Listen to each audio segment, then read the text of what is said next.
Yeah, I'm Leonard Ladin. I'm Ken's cousin on his father's side, the well-known Uncle Irving. My mother was a sister in a family of 7 brothers, and she and Irving were the youngest, and had, for that reason, a very insufferable bond, if you would, or close bond. And every Sunday, I would be taken over when my mother wanted to visit her brother to the Geist house. And I was brought there really to play with Ken's older brother, John. And in those days, Ken was really pretty much a rugrat. I mean, he was 3 years older than John and myself. And after all, John and I at that point were maybe 12 and he was maybe 9. So we didn't pay much attention to him. But we all took a trip to Europe together. It was in my junior year, so I guess I would have been 16 or 17, and Ken would have been 14. And we had this tour with his dad and John. And what I always remember about that trip is Ken had a very critical, incisive talent, and we were returning from Paris on the, what they called in those days, the boat train before the tunnel. And we were in this car in the boat train, and we were talking about all sorts of things. And I don't know how this came up, but somehow the discussion, the word bowling came up, I don't know how.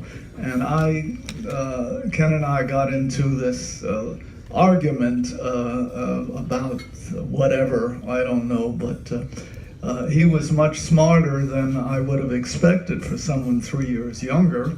And I hadn't spent that much time with him, really, mostly with his brother. And I had, the phrase I had put out was, well, Ken, you don't know what you're talking about, I know bowling. And Ken never let go of that phrase until we had gone underwater and crossed into the English Channel. And I always remember him at it. He said, yeah, he said, you know bowling, you know. And I don't, at the time, I mean, I never thought much of it, but looking back in retrospect, it was part of his critical capability. In later years, I saw a lot of Ken, and frankly, we became very close. And he'd come over for all the Jewish holidays, Passover and Rosh Hashanah with David. And then, given my wife's persuasion, he would come over for our Christmas Day party. And his entry was always dramatic. He had a hat, I don't know if any of you ever remember that hat, but it was he looked like the abominable snowman. It was this incredible fur hat that stood about 4 inches above his head and came down below his shoulders. And he would arrive at the door in a coat that was ready for a trip to the Arctic. And that was the charm of his arrival. And of course, everyone in the room would then see him enter with his hat and his coat, and he made quite a impressive entry. And through all of this, I always found him warm-hearted, but a curmudgeon. And immediately on entry, Ken would complain about something or other. And the complaint was always related to something that had happened to him in the day. And he would go through that, and then after a while he would settle down and would become a warm person again. The last time I saw Ken, and that's why I was so devastated by his passing, is that as a result of having so many dinners at our place, David and Ken wanted to entertain us, so they took us to their now favorite restaurant, Kraft, and Ken treated us to a meal. And at that meal, the first part was Ken's recitation of all the grief he had had over the years with financial advisors.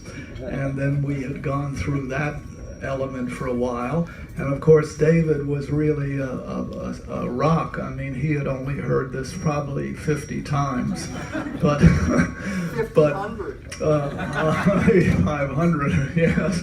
But frankly, I had not heard this before, so I was all ears to that.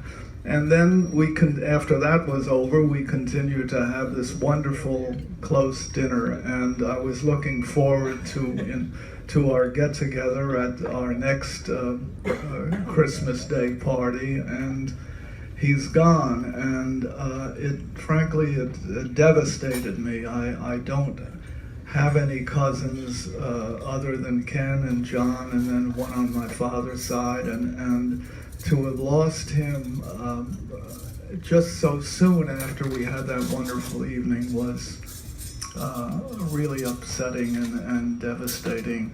And I want to tell you that he really was a good-hearted guy. He was a brilliant guy, and he knew bowling.